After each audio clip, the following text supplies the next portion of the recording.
પાલનપુરમાં નગરપાલિકાની ચૂંટણી સમયે વોર્ડ નંબર 2 ના રહીશોમાં આક્રોશ. તમામ પક્ષના ઉમેદવારોની કરી પ્રવેશબંધી. પાલનપુર શહેરની ભાગ્યોદય સોસાયટી, આસોપાલવ સોસાયટી અને લક્ષ્મીનગર સોસાયટી વિસ્તારમાં 35 વર્ષથી બહારના ઉમેદવારોને ટિકિટ આપવામાં આવતા વિસ્તારનો વિકાસ અટક્યો. સ્થાનિકોએ પ્રવેશબંધી બાબતે બેનરો લગાવી વિરોધ નોંધાવ્યો. કોઈ પણ નેતા કે કાર્યકરો વોટ માંગવા આવવું નહીં તેવા લાગ્યા બેનરો. રોડ નહીં તો વોટ નહીંના નારાઓ સાથે સ્થાનિકોએ કર્યો વિરોધ. એના માટે એવું છે કે આજ દિન સુધી કોઈ કામ કર્યું નથી અને કામના નામે ખાલી ભ્રષ્ટાચાર જ કર્યો છે. અહીંયા આગળ તમે જોઈ શકો છો, એટલે અમારે આ ફેરા આ પગલું ઉપાડવું પડ્યું છે.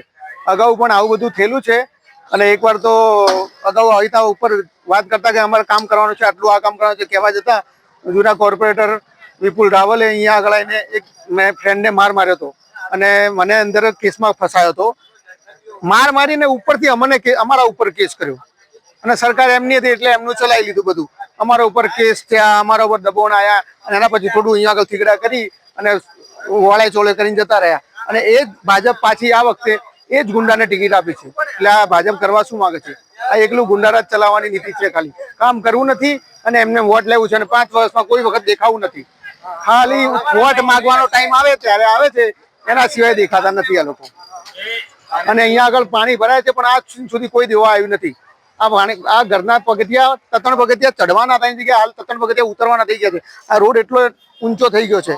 ખાધીને બનાવવાનું કીધું તો આ ખાધીને હેઠો મેળ્યો છે પણ આજ સુધી આયા નથી. પાછા પાણી દેખો કેવું ભરાયેલું છે, ગટરની લાઈનો તૂટી ગઈ છે, પાણીની લાઈનો ગટરની કોઈ સફાઈ કરતું નથી.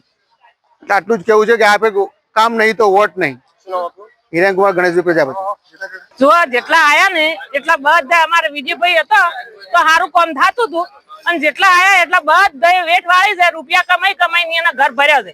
કોઈ એવું રોડ નું કામ કર્યું નથી અને આ વોટ અમે કોઈ હાલશે નહીં. જયારે અમારો રોડ થાય, રોડ નીચે ઉતાર છે, રોડ થાય એના સિવાય આ એરિયામાં આવજે વોટ લેવા.